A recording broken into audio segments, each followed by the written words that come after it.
Gabriel et bienvenue à ton RnR avec Jeff Barbare.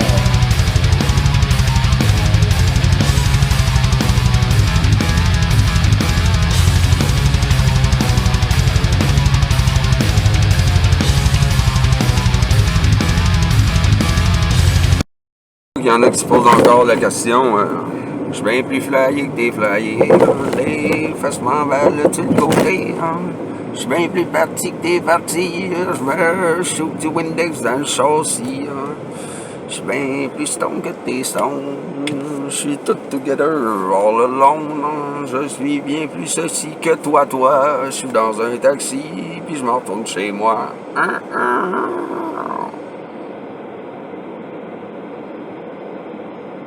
Le rondo Ritz-Carlton, s'il vous plaît.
Yo, what's up?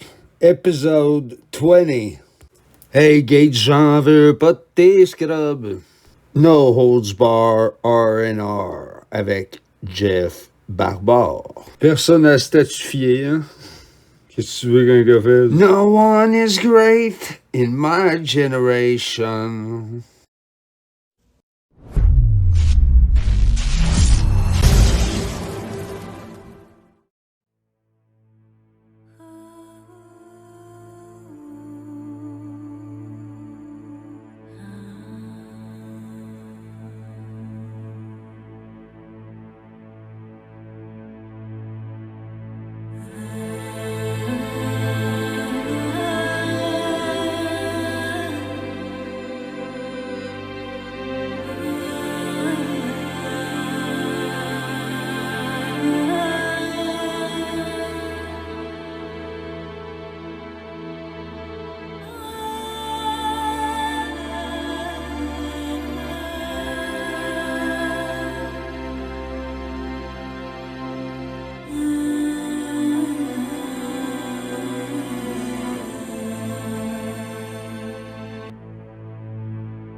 Vous êtes présentement étourdi si vous croyez que ces gens sont des idiots qui croyaient que la Terre était plate.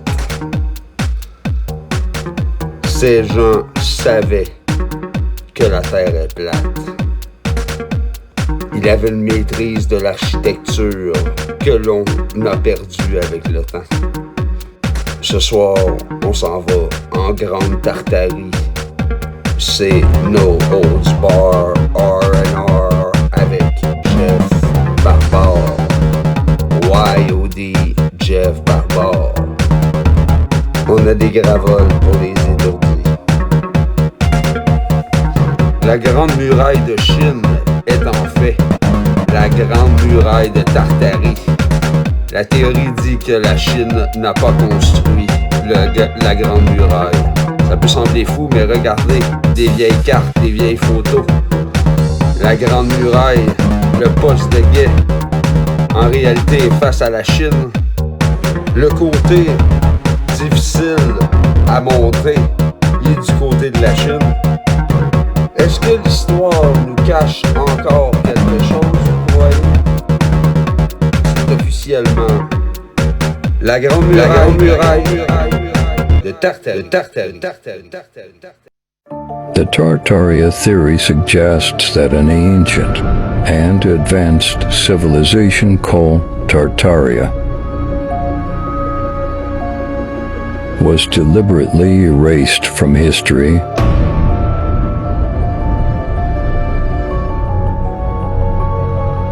According to this theory, Tartaria built sophisticated cities and was overshadowed by Western powers. However, most historians reject this theory due to a lack of concrete evidence and its primarily internet-based origins. Supporters continue to debate, but the Tartaria theory remains controversial.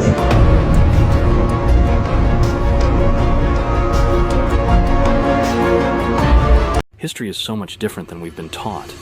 There was once a civilization that was wiped out because it threatened the profits of the oil industry.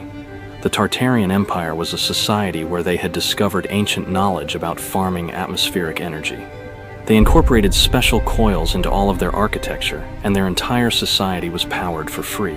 They had also discovered how to manipulate frequencies and move objects, which allowed them to build beautiful architecture.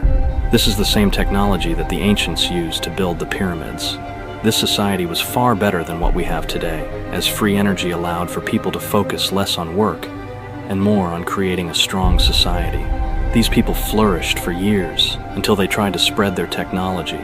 The oil oligarchs recognized that free energy threatened the profits they could make from oil. For years, they slowly destroyed the society and rewrote history as if they never existed. This technology was hidden and is now likely located in the Vatican archives, along with tons of other advanced knowledge. The Tartarian Empire was a major world power. Hidden away from history, they were multicultural and had its own government. In the 1900s, the empire was divided into Russia and other countries. Did we already have a one-world government before? History has been altered following the events of 1812. Preceding the war, neoclassical architecture was seen all over the world. Imagine being transported back in time to a lost civilization, one that was once a world power, but has been quietly hidden away. Today, we are uncovering the secrets of the Tartarian Empire's stunning architecture. Dive into the history of this major world power as we explore the breathtaking palace complexes and extraordinary buildings that have been hidden away for centuries, from the intricate frescoes to the towering columns and ornate archways. Churches had large domes with mercury and antennas for energy, harvested from the atmosphere. The Tartarian Empire's architectural legacy is a true marvel. As a history buff or architecture enthusiast, you won't want to miss this incredible journey back in time. And the best part, you can bring the magic of the Tartarian Empire. All of these buildings all around here, as I told in class last night, they're ours, they belong to us. They're ancient, these buildings. There's a whole city underneath this city. They went and burned all the major cities, the major energy centers. Our ancestors set up these energy centers that we call Philadelphia, New York, Boston, Atlanta, Detroit, right? Chicago, Miami, Los Angeles. They are energy centers. They're not where they are in huge, large cities just because of some coincidence. There's energy and power in these places. London, Rio de Janeiro.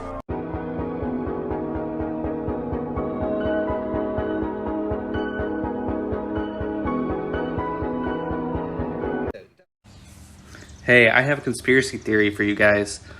So I don't know if you've ever heard of world fairs. But back in 1893, there was a World Fair held in Chicago. And these World Fairs were held all over the place. And there's many more just like this one I'm showing you. But the one we're talking about right now is the one held in Chicago. These pictures you see right now, all these buildings that look like they belong in Europe or Rome or Greece, these Roman-style buildings were all done and constructed in Chicago. There was an exposition called the World's Columbian Exposition, and the narrative is that it was held to celebrate Christopher Columbus's 400th anniversary of finding America. And supposedly they built these buildings in 3 years with $28 million, and it was for a fair that was meant to last 6 months. And then after this fair, these buildings were created to only be temporary. So like that bridge you see, the building in the back, all the statues, every building you see in these pictures were created to be temporary. It just doesn't make sense to me because I was always told that resources were scarce back then. I mean, Abraham Lincoln was born in a log cabin around these times, and here we are building stuff like this. What's the real kicker is, these are people of horse and buggy. How in the fuck did they carry these buildings? All the material to build them, anyways. Something just doesn't add up to me. If you guys want more information on this, I highly recommend you research the Mudflood and the Tartarian Empire and YouTube John Levi. Thanks.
Wake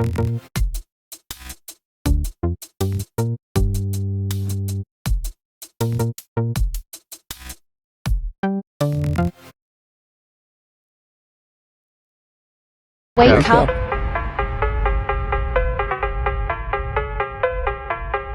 Wake up!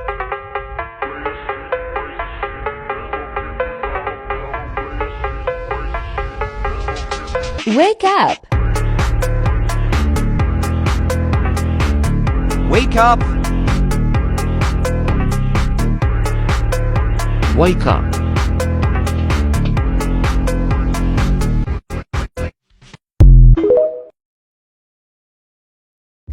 Sydney, New South Wales, Australia. These Tartarian structures believed to be built in the early 1800s. This building is formerly known as Colonial Secretary's Building.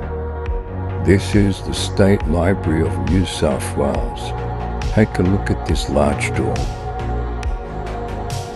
This is the Queen Victoria Building, built in 1898, they said, with people on horse and carriages, no electricity. Do they build these structures? Impossible. The QVB building goes deep down under the underground. And finally, Sydney Town Hall Civic Centre, a monumental structure. The largest and most ornate late 19th century civic building in Australia is renowned for its high Victorian interiors and rich decoration.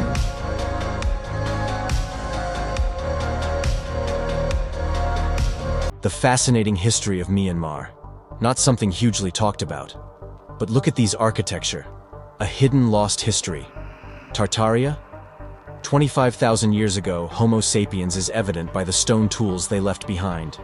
We see evidence of plant and animal domestication, accompanied by polished stone tools and advanced technology. The Bronze Age was a reset. The inhabitants pioneered copper to bronze transformation and started growing rice, domesticating poultry and pigs. Artifacts and human remains from this era were found in the Moniwa district. The next reset emerged around 500 BCE, signaling the advent of ironworking in areas south of present-day Mandalay. Large rice-growing settlements and trading towns that interacted as far as China between 500 BCE and 200 CE. This indicates a rich network of communication and trade with other regions. If only hand tools were found, who built these structures? How did they build it? Neuschwanstein Castle, Germany. Built on top of two earlier castle ruins, this beauty was apparently constructed in 1869 and took only 17 years until it was opened in 1886. Its original plans look straight up out of a Disney film, but even its current state was the actual inspiration for Walt Disney's famous castle. It was concepted by a stage designer. It is integrated into the mountain and is made of 465 tons Salzburg marble, which they not just brought all the way there from over 200 kilometers, but also lifted it up the 900 meter high mountain, like the other 400,000 bricks and 1,550 tons of sandstone that was used in order to construct this castle. How? There are construction photos, but only of the very late stages. There is a painting by Adolf Hitler of the castle, however, and life sure would be different if he would have just stuck to art. It also features various elements of deep mysticism. So I guess the question is... Have you heard about the orphan trains? Well, if you haven't, hold on to your seat, because it's a wild ride, and it ties right into why they're hiding so much of our actual history. But if you haven't seen my videos of who these statues actually are, I'd go check those out first, because then it'll open your mind to what the rest of this story is about. Because once you realize the light bearer, also known as Lucifer, who bears the forbidden fruit, is being worshipped all around us, then it'll open your mind to the fact that we've been lied to our entire lives, and we're just now starting to figure it out. But why would they want to lie? Why would the people in charge, the controllers in charge of this earth, this flat realm we live in, want to hide beautiful cities like this and the fact that we had better technology and we lived much different lives not too long ago? Well, I'm starting to fully believe it's because the millennial kingdom, the millennial reign of 1,000 years of peace and righteousness, already happened. And if you're not much of a Bible person, don't worry. I wasn't either until I really started to research the false history. And if you look at things with an open mind at all, it'll take the blinders off. And it's funny. If they wanted to hide this, they wanted to hide this 1,000-year beautiful reign of Jesus Christ's kingdom. What would they do? They like to pervert everything of God. Well, have you ever heard of a thing called the Dark Ages? There just happened to be a period of 900 to 1,000 years where humans didn't advance and things were just terrible and depressing? Or could that be a story? Could that be a story covering up something wonderful and beautiful? Because to me, some of the architecture, some of the beautiful buildings that they say were created by chisel and slaves and tools that you couldn't even imagine could create things like this, they don't add up. And then you start thinking, if those 1,000 years actually happened and they're over, what happens at the end of them? Well, the angel comes down with the key to the abyss and lets Satan out to deceive the nations for a little period. And do you know how many angels came down with Satan and did the deeds with him that God probably wasn't happy with? Just happened to be about 200 of the fallen angels, the Watchers. Do you know what else there are 200 of? There just happened to be 200 of these asteroid craters all over the Earth.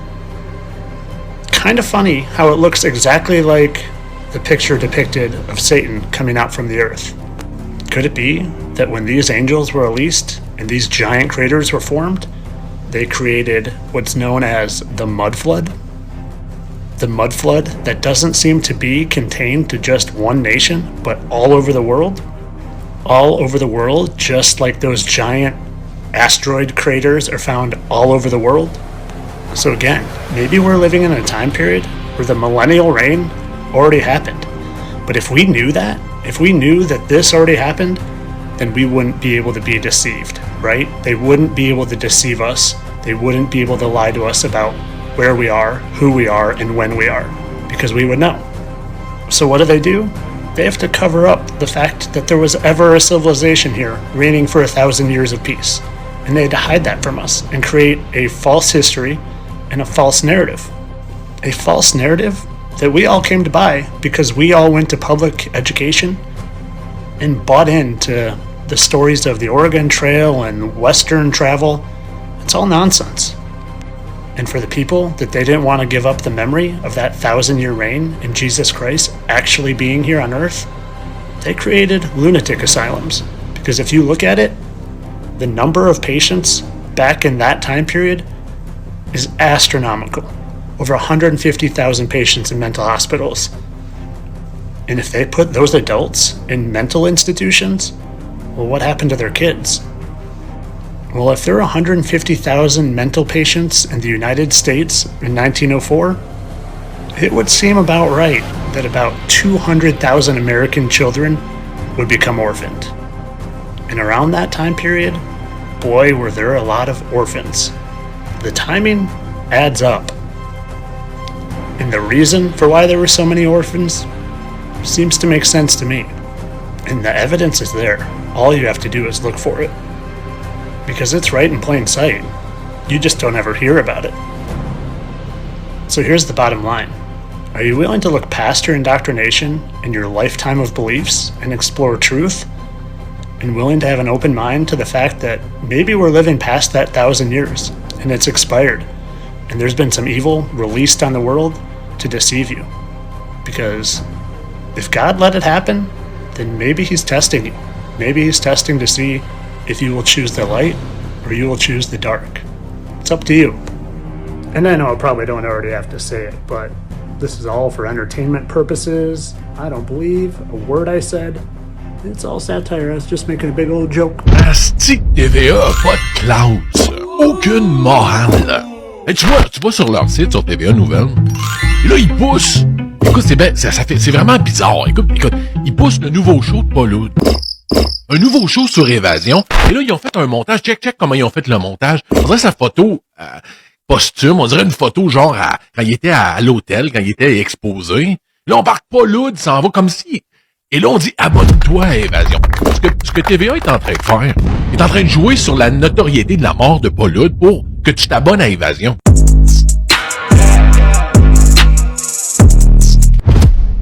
En voulant dire, rapport de mettre ça comme pub, c'est pas un gros show. C'est pas un show qui aurait publié du tout. C'est pas un show qui aurait autant poussé que ça. Là, il pousse pourquoi? Parce que on va aller l'écouter, il est mort. Hey, c'est bizarre, un show après sa mort qui sort. Asti que je suis pas capable. Wow! Tu sais, une entreprise ressemble à son boss. Une entreprise fonctionne comme son patron. TVA, c'est Québécois. Québécois, c'est Pierre-Carl Pelado. Pierre-Carl Pelado, c'est quelqu'un qui a aucun honneur, qui a abandonné sa famille, qui est narcissique, qui en a rien à foutre, qui répond même pas aux lettres de Noël, de bonne fête et des enfants de sa sœur. Donc, comment tu penses quand il a vu la mort de Paul Loud, au lieu de, non, hey, on va rentabiliser ça. My precious. Esti. C'est quoi le rapport de mettre abonnez-vous à Évasion, Paul Loud? Ils font comme s'ils savent très bien ce qu'ils font. Ils savent très bien qu'ils veulent pousser le show parce qu'il est mort. T'sais, les gens vont l'écouter en disant hey, c'est bizarre, on écoute un show, mais il est mort. Ils jouent là-dessus, puis ils vont aller presser le fucking citron Paul Loud jusqu'à la fin. Abonne-toi à Évasion, Paul Loud, avec une photo. Yes, ça marche pas. What the fuck? Est-ce que j'ai de la misère avec cette façon crasse-là d'exploiter tout ce qu'ils peuvent, man?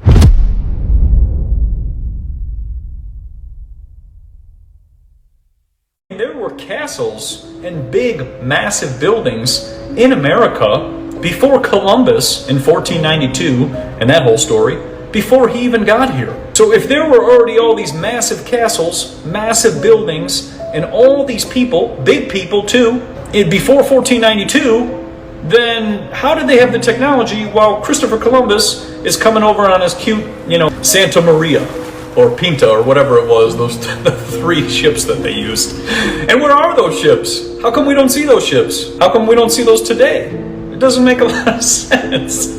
Wouldn't those be, put in a museum? Wouldn't you put the 3 most important ships of America in a museum? We don't see those either. And that's the thing. There's so many parts that are missing in which we don't see, but then we see all this nonsense over here. What about the Egyptian-like artifacts found in the Grand Canyon? Yes, same exact thing. So you have Egyptian artifacts in the Grand Canyon. Oh my days. This was another Tartarian building, also known as Pennsylvania Station. But the rulers of this world claimed it for themselves. They claimed that they built it in 1910. But I guess they could no longer keep living the lie. So they demolished it in 1963. Just look at that architecture. Look how small the people are in reference to the size of the building. Look at the size of the pillars. We don't build like that. That's Tartarian architecture. And when you look for construction photos, this is the best you find. The building is already there and a bit of work is being done to the roof. And all these old structures were built on ley lines and energy grids, so no wonder they replaced it with the Madison Square Garden. Oh, we've got your ass. We've got your ass now. San Francisco, World Fair. Oh my days. 636 acres of land, 435-foot step tower. Apparently, 24 countries was involved in building it, and it took 3 years to build. But just like the Chicago World Fair, after 10 months, they ripped it down. They basically just brought in dynamite and blew the whole thing up. But not everything was destroyed. This is the Palace of Fine Arts, and it still stands till this day. But they recently got the go-ahead to tear this down as well. I guess it was a clear giveaway that the fair wasn't made out of wood and plaster, like they said. This part of the building's still standing as well.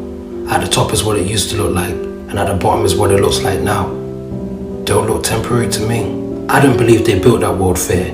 I believe it was there from the old world, the previous civilization. Because why would you tear down something as glorious as that and replace it with this? You can clearly see the difference in construction. That's Moorish Tartarian architecture. We don't build like that. I know that this might be hard for you to take in, but history is now this don't make no sense. We can't even create these type of statues today. So let me ask you, What type of equipment was they using in the 1500s that could create statues like these? Oh my days. Just look at the detail in the arms. It was like somebody was petrified and turned into stone. I do wonder what technique they was using that they was able to make solid stone appear see-through. It's absolutely fascinating. Certain techniques and methods have definitely been lost over time. Because look at that. Absolutely brilliant. To think that this was done at a time when there was no electricity or no power tools is absolutely astonishing. I've done some further research into this, and apparently they was using artificial stone and artificial marble. However they did it, we sure don't build them like that. Tartarian structures are not made of stone. They're cast out of metal. They're moving parts. They look like stone, but they're not. And they're metal, which floats on Mercury. These are instruments, engineered, and they float on Mercury, like that whole thing probably moves around. And when you apply magnets to Mercury, it spins. So this whole thing is an energy machine. Transformers. Look at this. I want you to look at this. We have downgraded ourselves. We have destroyed all of the beauty from the old world, either through wars or just simply demolishing it ourselves. And not only that, we've altered and modified many buildings to look significantly worse than they used to look, or just outright bland. And why would we do that? Why would we destroy the old world and the old decor, the ornamentation? Why would we take all that away? Now, this picture was very interesting because look at this triangle here and look at it now. Everything was removed. Everything was hidden. And you have to ask why? Why are they hiding our real history? Because it isn't our history to begin with. And all these great buildings and great cities were found.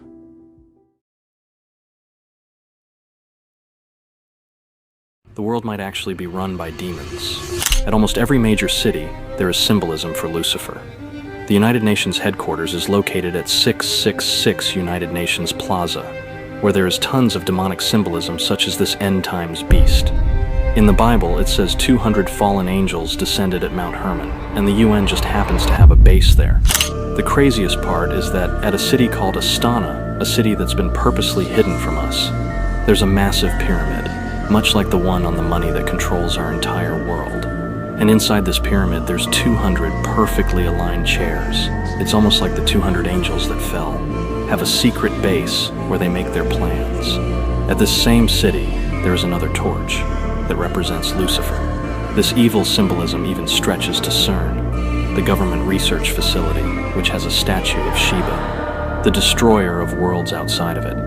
Obviously, this is all just speculation, and none of it is proven to be true, but this symbolism is real. This has made many people believe there was once a society far more advanced than us.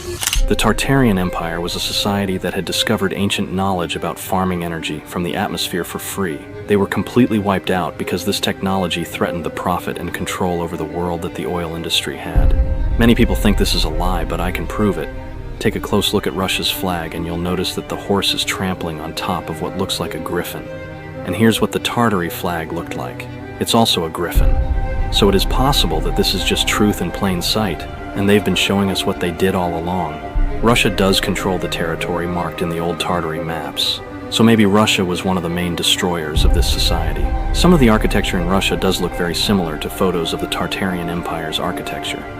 History has been completely manipulated to leave out this empire and hide the technology from us. But there's been gaps that have allowed us to discover the true marvels of our past. What else could governments be hiding from us?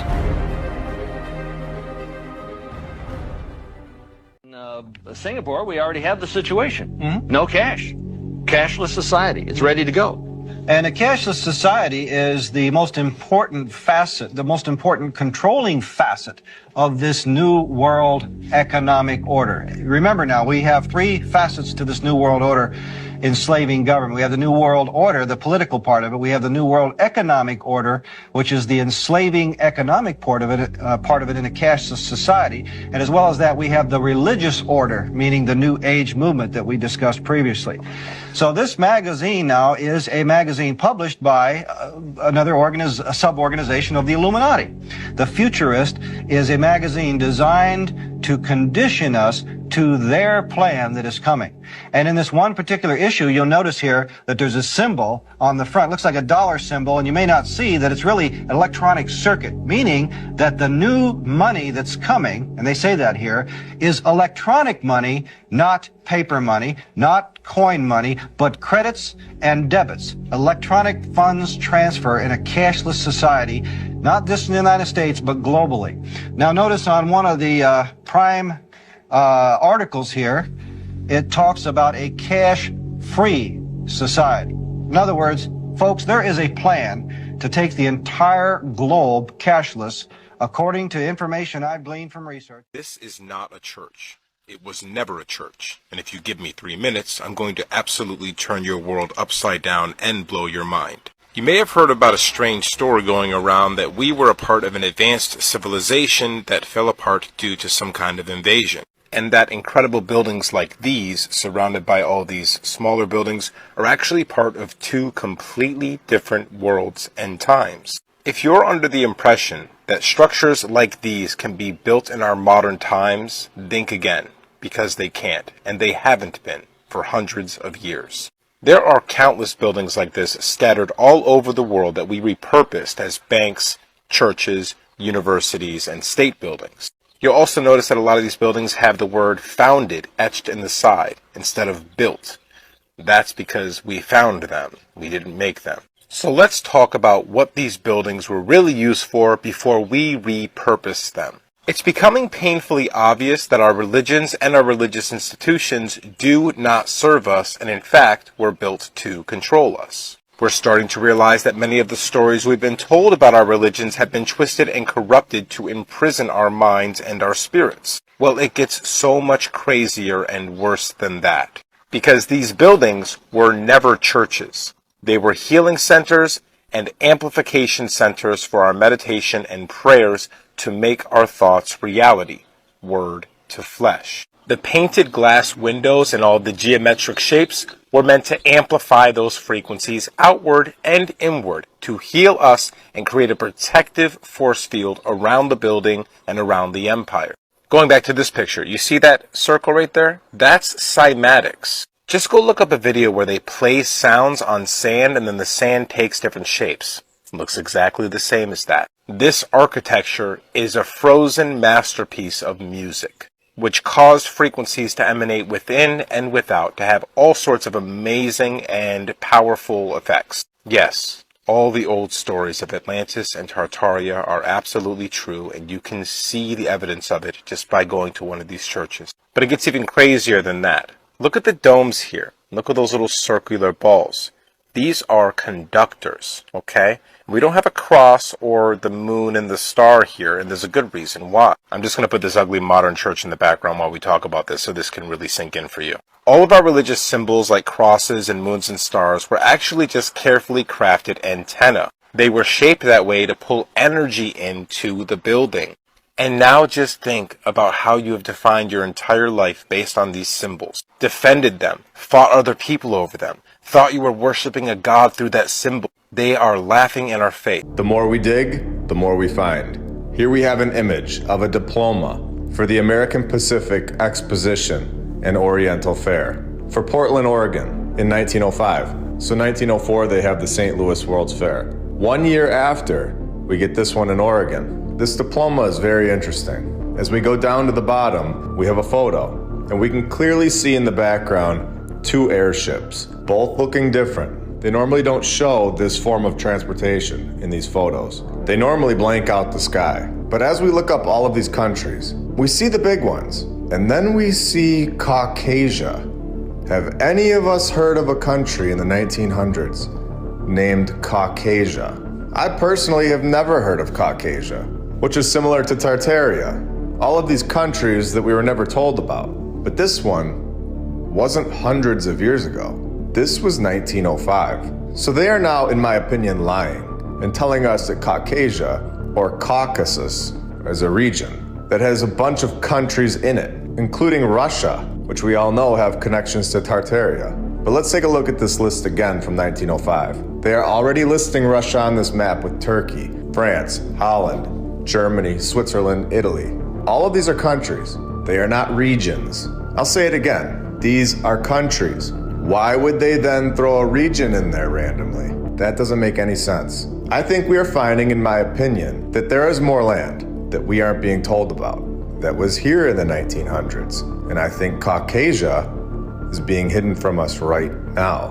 Welcome to episode 48 of my lunch break. I hope you're all having a great day. And if you're new, welcome.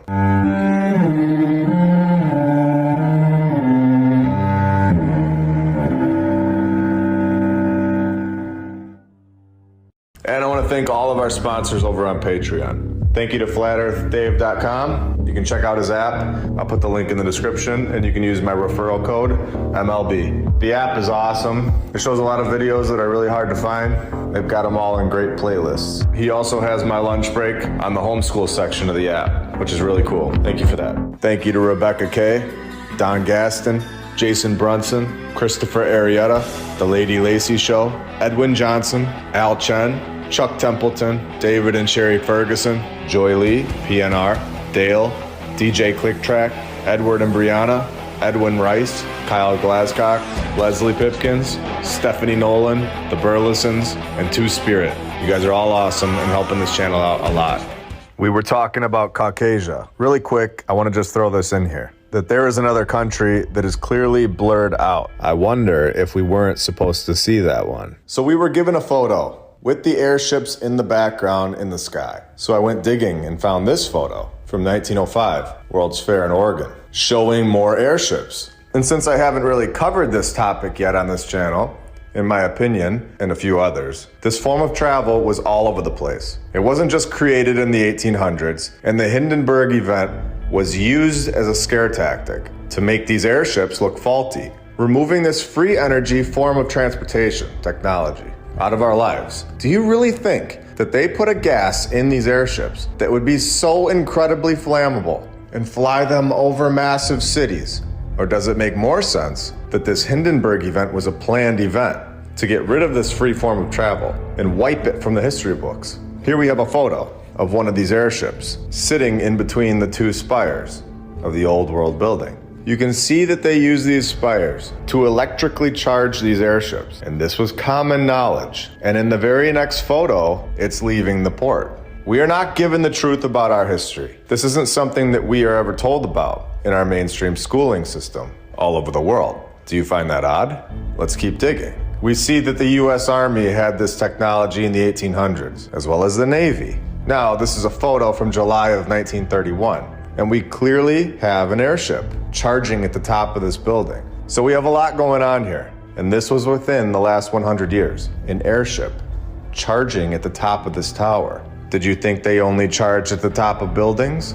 Of course not. They had charging docks in the middle of the water. Here we have a photo of the US Navy airship in 1924, charging from this boat. Now let's zoom in on this charging station to get a good look at what's going on here. Now this is a technology that we were never told about. This is hidden from our timeline, a clear proof that there is much more to the story than what we've been told, especially since this was not thousands of years ago, and shows how easily history can be rewritten. This technology should be common knowledge at this point. Here we have another angle in Rhode Island of the charging taking place. These airships were not powered by gas or simply helium. And if we switch angles here, we can actually see the charging tool that was used right at the top of this tower. They're clearly about to connect to the airship. So this, in my opinion, is clearly explaining what's going on at the top of these old world buildings. They were charging stations for the airships. They have the same features, and I guarantee you that they still turn on, since this was not that long ago.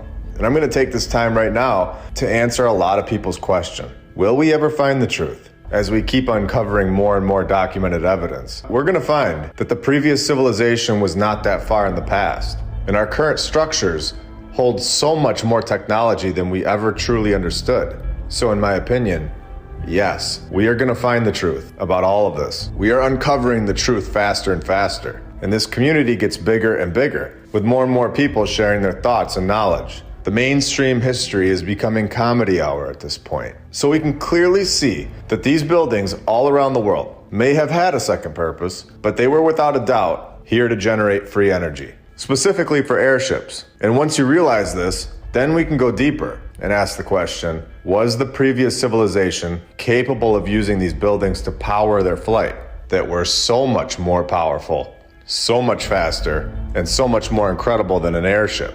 I believe that they fully understood this technology. They were the ones that constructed it. They had this technology and were able to travel through the air so much faster than we can today, while using the Earth's natural energy. These buildings are technology. They are able to extract the energy and are able to turn it into a fuel. If you're looking for a why, a motive to suppress this technology, well, it would 100% benefit a civilization, us.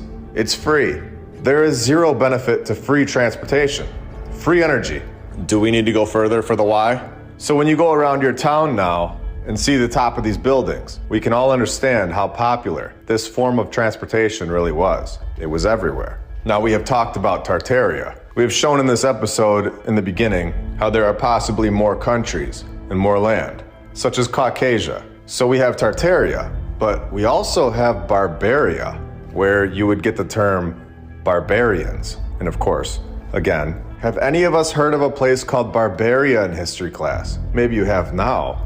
But in mainstream history, this is not something that is taught to us. We're not being told the truth about any of this. And we have many maps of a land called Barbaria. And see these openings on this map where they tell us that all Antarctica-bound expeditions must be authorized by the operator's own country or the vessel's flag state, where heavy fines can result from non-authorized visits to Antarctica. Would you like to see the openings in our map? A massive operation shut this down in the mid-1900s. And now, we have further evidence of this. Again, I do believe that all of this information is here for us to find it. I think this is all available to us, as long as this is something that we want to know. It's all very clear. The more truth that you know, it all makes more and more sense, and it all lines up exactly how the truth always does, while a lie is all over the place. I've said this before, but I do think it's possible that they are waiting to see who can find this information. They've left it out there for those that look. Now let's take a minute and thank all of our badge members, all of our Patreons, and every single subscriber. You are all awesome, and we are growing to a bigger and bigger audience every single week. We are also on Rumble, X, Instagram, and TikTok. Now the word medieval, in my eyes, is another word for the old world. They explain the narrative away by simply calling it medieval. So let's remember this going forward.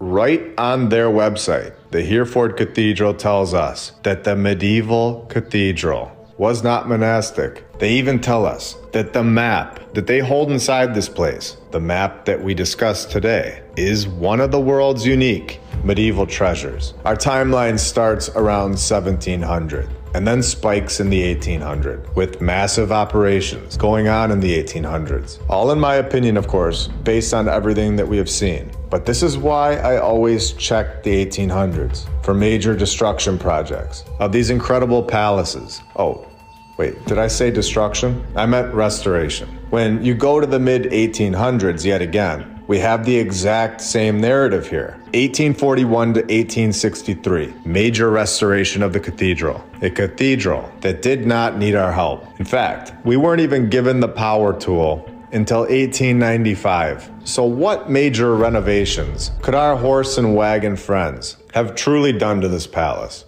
Do you think it's possible that they removed things that did not fit into our mainstream timeline? Before we go into the bonus, I'm going to show you this, how I don't believe that the Mappa Mundi has always been here at this location. I believe that it was put here when we are told the only complete world map of its kind to have survived, a fascinating pictorial encyclopedia of the medieval world, where it may have been, it might have been, maybe, but the mainstream narrative is of course iffy on that. It might have been made for the Hereford Cathedral, and has been here for most of its life. most of its life. Not all of its life? Where was it before? Who really made this map? Why was the other one bombed? This is extremely interesting stuff, especially when this is all on their website. And in my opinion, an admission that this was not theirs. This was not there in that palace for its whole life. They even call it medieval, and they have now taken possession of it. Oh, in 1786, the west tower of the cathedral just collapses overnight on Easter Monday. Just random, of course. Do we think that that was random? You tell me. Clearly a palace from the old world. And just for fun, let's show the repeating names. Robert of Lorraine, Robert de Botton, 4 more Roberts buried here. And then we have 2 Thomases with 3 more Thomases buried there. And we can't leave out a couple Hughes thrown in back to back. Now for the bonus. Located at 651 Main Street, Buffalo, New York. Opening in 1877. We have the Dr. Ray V. Pierce Palace Hotel, where this gets wild. We've talked about energy here on this channel, how these buildings hold energy, but this gets deep. The place was half hotel, half hospital, where the baths and gymnasiums on the campus were known nationwide for their healing and restorative powers. A healing hotel. Where is this why a lot of the old world buildings have been destroyed? Because they held healing powers for all of us. Where 2 presidents were frequent visitors. Pierce's Palace Hotel was open only 4 years before it burned down in 1881. And are we right or what? Is this not a nod? I'm not joking.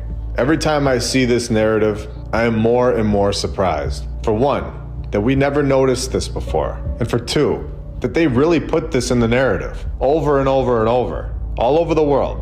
And we know here that that building was much older than just 4 years. And you can see what I'm talking about with all of these fires when we just flip over to the St. Peter's Cathedral Basilica in London, Ontario, and see that they just throw this into the narrative as a nod to their group for future generations, in my opinion, to recognize which buildings are from the previous civilization, where it says that there were multiple churches on this location. The first one was destroyed in the London fire, 1845, and a larger frame church was built. But this church also burned down in 1850, 5 years later. And we have a whole series about this nod called The Fire Games. It's all in a playlist, which includes episode 68 and episode 69. So now let's get back to this Pierce's Hotel. After that fire that we just showed, in 1881, Pierce opened his Invalids Hotel and Surgical Institute on the 600 block of Main Street, which survived until 1941, where things begin to get interesting. The beginning of the end for the Pierce's Invalids Hotel and Surgical Institute likely came to an end in 1939 when the Federal Trade Commission included this cease and desist order in a stipulation. They were basically no longer allowed to call themselves doctors or medical men. They were no longer able to give medical advice. Not being able to call themselves doctors or call their advice medical advice must have been a lethal blow a little over a year later, where in my opinion, this was the end of this old world medicine, old world healing powers coming to an end when on August 1st, 1941, the Invalids Hotel and Surgical Institute discontinued operations, and Pierce, the one that had this knowledge of old world healings, passes away. And 2 years after that, 1944, Kane announced that they would be destroying all of the Pierce's estate's glass work.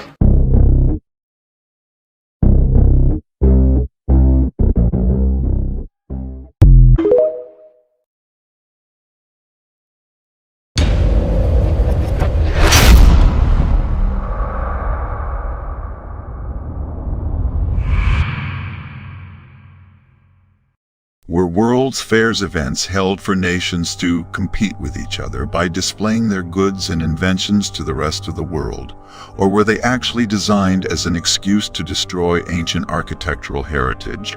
Since its inception, the World's Fair has performed a variety of functions as an international showcase. The Great Exhibition of the Works of Industry of All Continents was the first trade show, and it took place in London's Hyde Park in 1851. The first World's Fairs took place as the economic revolution extended from England to the United States, and they served as platforms for nations and corporations to show off their industrial prowess and most recent advancements. They were also intended to inspire confidence in a populace that was still adjusting to the idea that many of the products they used on a daily basis were now produced by machines rather than by hand. Is it possible, though, that the creation of the World Fairs were done so that they would merely serve as a guise for a cover-up? According to theories put forth by the 1800s cultural reset, the locations and massive structures that were ostensibly built for the holding of the World Fairs were, in fact, hundreds of years old and remnants of a collective culture that has since vanished. Was it just a way to introduce the architecture to the masses and then paved way for a legitimate excuse to tear the structures down? We'll use the San Francisco Panama Pacific International Exposition as an example to bring the premise into focus.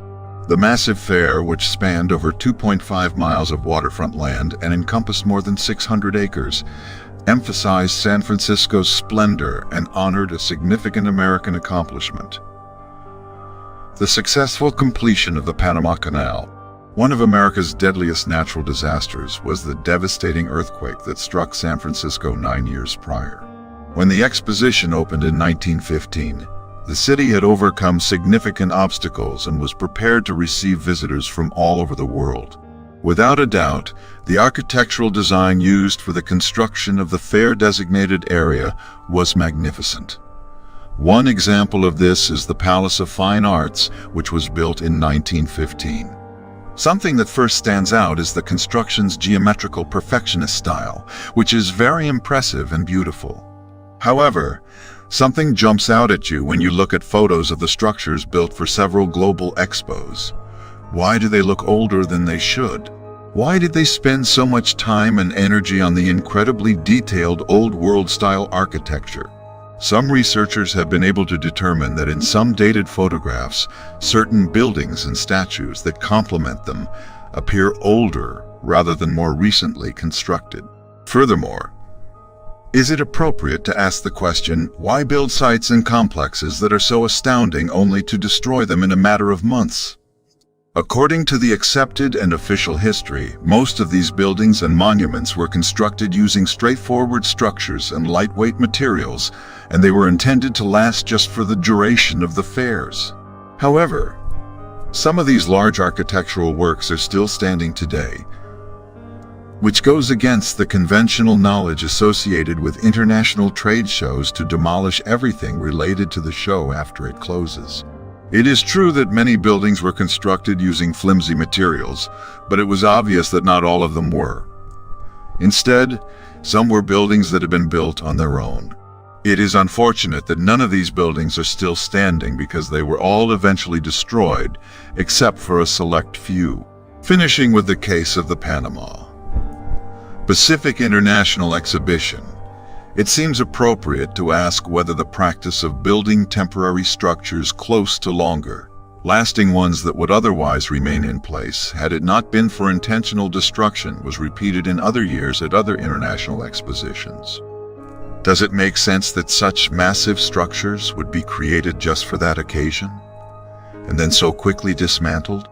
The World Fairs may have been a ruse to destroy the remnants of ancient advanced cities that formerly belonged to a previous empire we may know little about.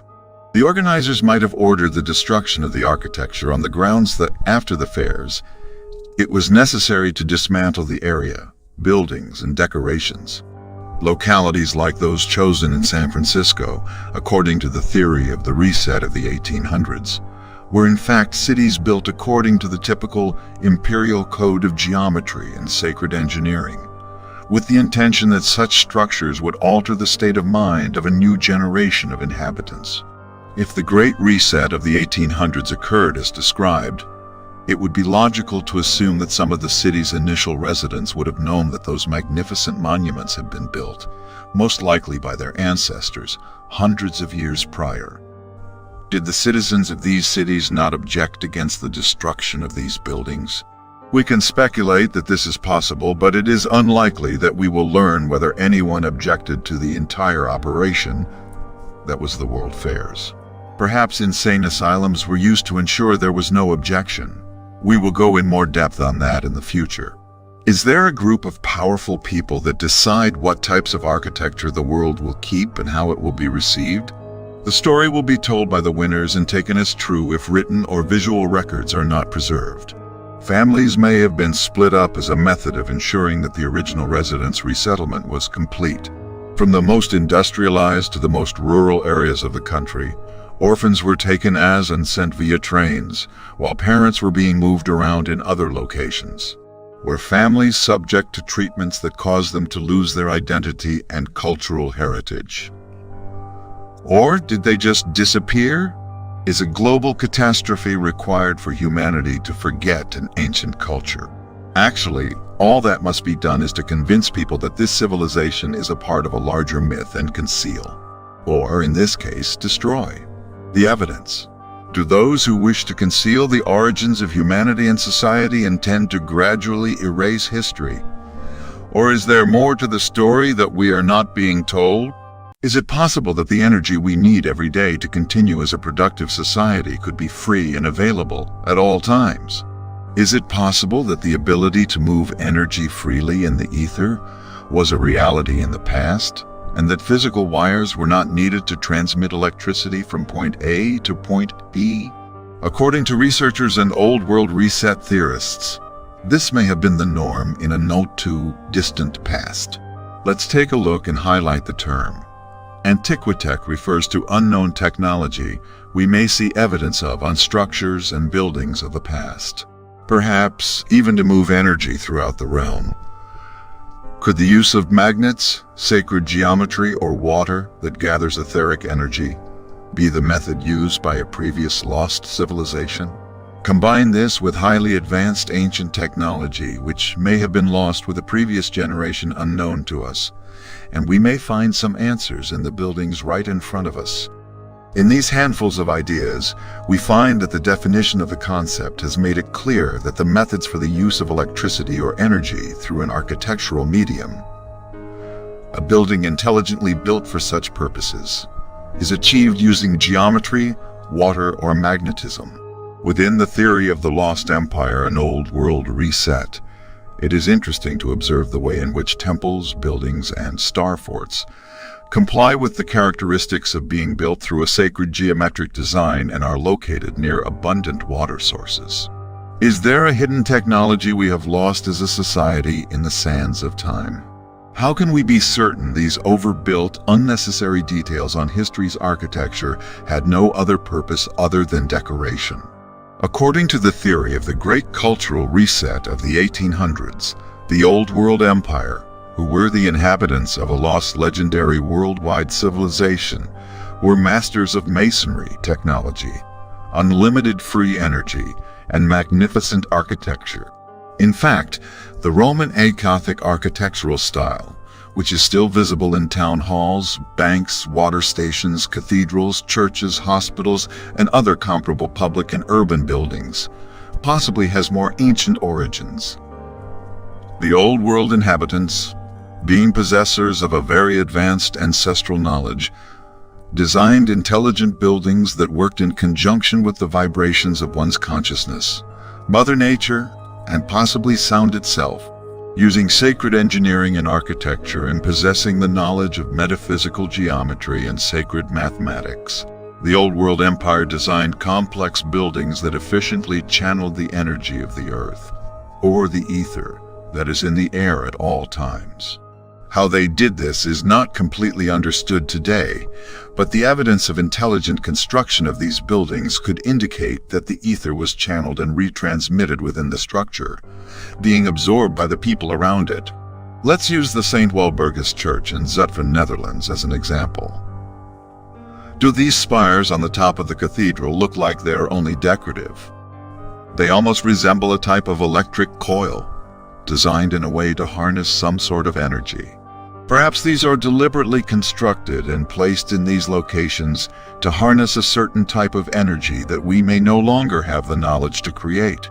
There are countless other examples, and they can span in completely different locations around the globe. Deventer in the Netherlands, Cathedral of St. Mary in Spain, Cathedral of St. Michael in Belgium. The Strasbourg Cathedral is an example with completely mind-boggling architecture and antiquitech all over it. Something remarkable is that many of the ancient buildings that are associated with this supposed lost empire are located in, or very close to, ley lines, which are sections of the earth where the terrestrial energy circulates in a regular, direct, and uninterrupted flow that can be intentionally harnessed. These structures built on ley lines can date back thousands of years. Just like we have our own energy centers or chakras, Mother Earth also has hers. When you start looking into the nature of this universe and the earth, we start seeing how everything is a mirror. Within us is a universe. Around us is a universe, and we are all connected. We are connected to Mother Earth through the subtle electrical current that runs around the entire planet. These electrical currents are known as ley lines and are almost like Mother Earth's veins. Just like we have veins that flow in and out of the heart, Mother Earth has ley lines, which are lines of energy that coil around the Earth in a similar fashion. In fact, where the ley lines intersect are believed to be high points of energy or high concentrations of electrical charge. These lines are also said to be able to take information or energy from these higher vibrational points and carry them around the world. These intersecting points along the ley lines are also coincidentally home to some of the most sacred temples and monuments in the world. When you look into ancient civilizations, it is clear that they seem to understand the energy and power of ley lines. Were the structures of the old world reset designed to harness the same energy? Currently, the effort and production cost of a building with such features would be exorbitant. In addition to the fact that even with the largest cranes and equipment, it is not guaranteed that such great architectural feats could be carried out, and much less that they possess the physical qualities and energetic qualities harnessed by the original buildings and monuments of the old world. Even the Taj Mahal in India dons countless examples of possible antiquitech on its exterior. Was it used to tap into free energy in the ether? Perhaps the purpose of many of the great obelisks and enormous Gothic-style towers of the world were to function as antennas that canalized the energy below the ground and floating in the air, and then retransmitted it to the next tower or obelisk in ways more or less similar to a Tesla tower. In old world cities, were lighthouse systems and homes illuminated in the same way?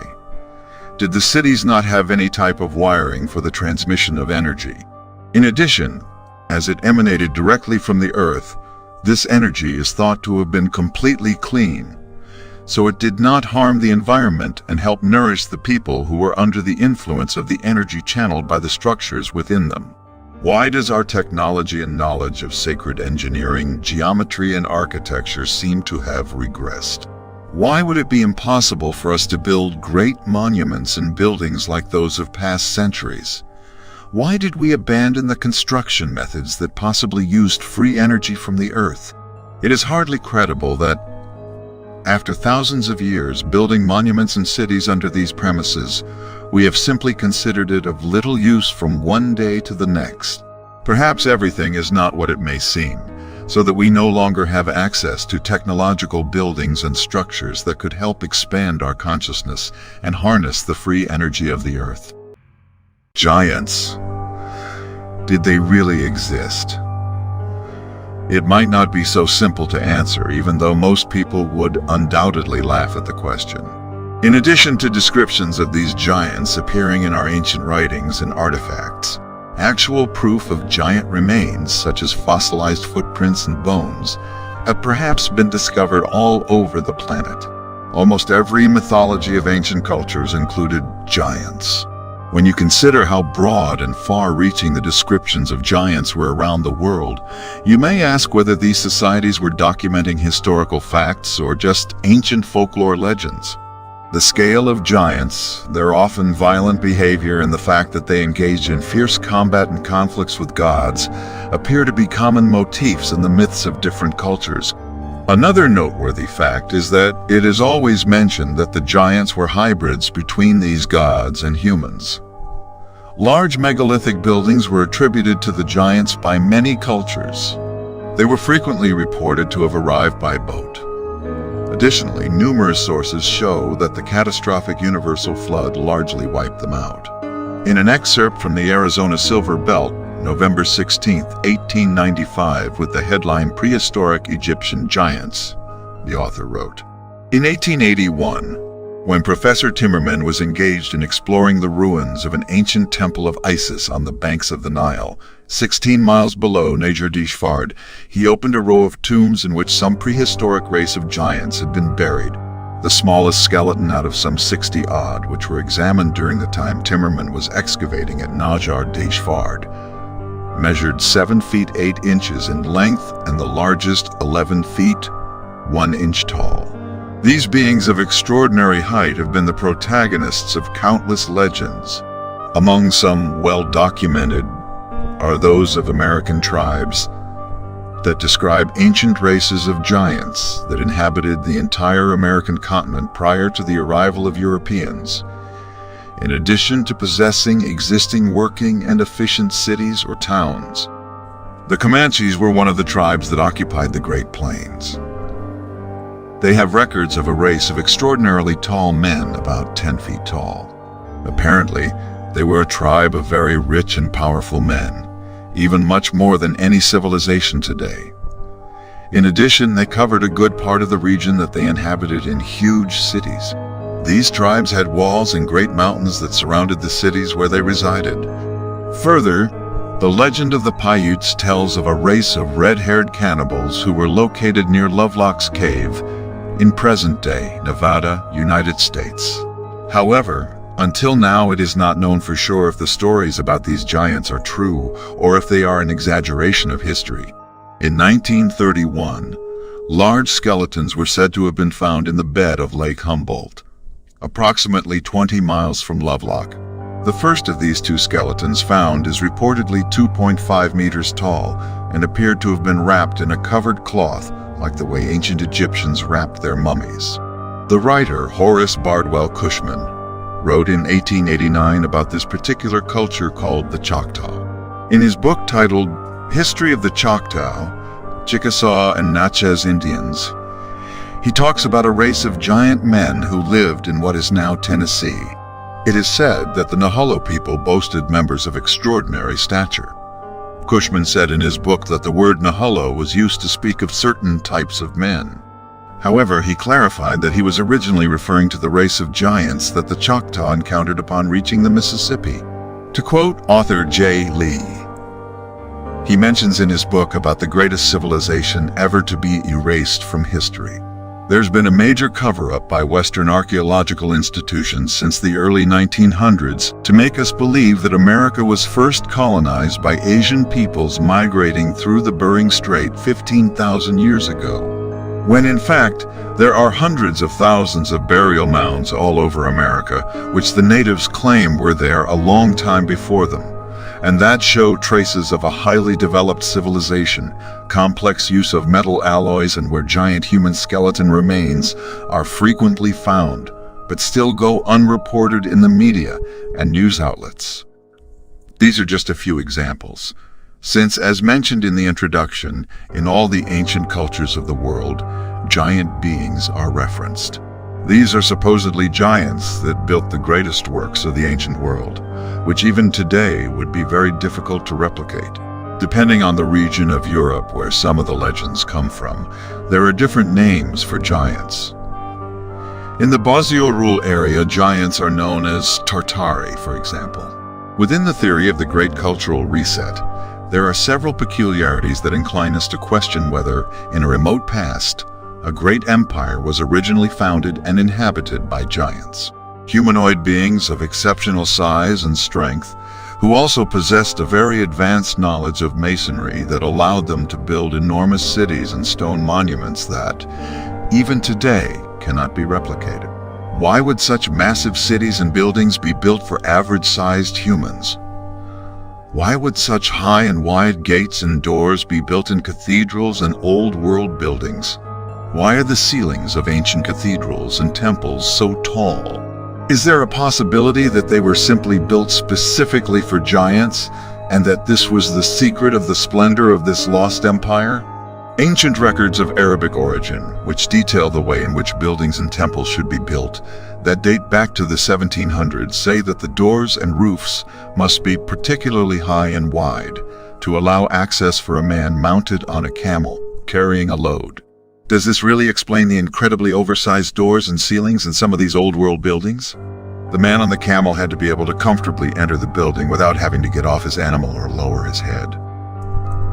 In other parts of the world, such as India, there are also similar records, but they detail that the entrances of the temples had to be even larger to allow the passage of the most used animal for the construction of these buildings, which were elephants. Is this a valid explanation for the opulent and astoundingly exorbitant architecture of the Old World? Elephants were the power of load and push of ancient India and many other places in the ancient world, allowing the transport of large amounts of material, dragging it to its destination. For conventional science, this will be unbelievable, since in many places where there are large buildings there were no elephants or animals this large, but that is only part of the narrative we have come to understand today.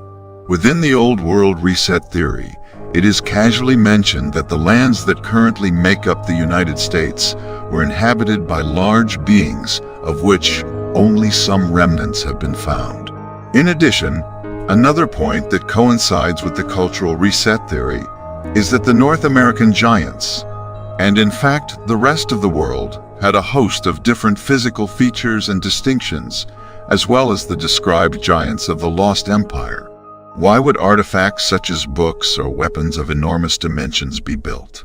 Just for an aesthetic taste that seeks to increase the symbolism of the piece?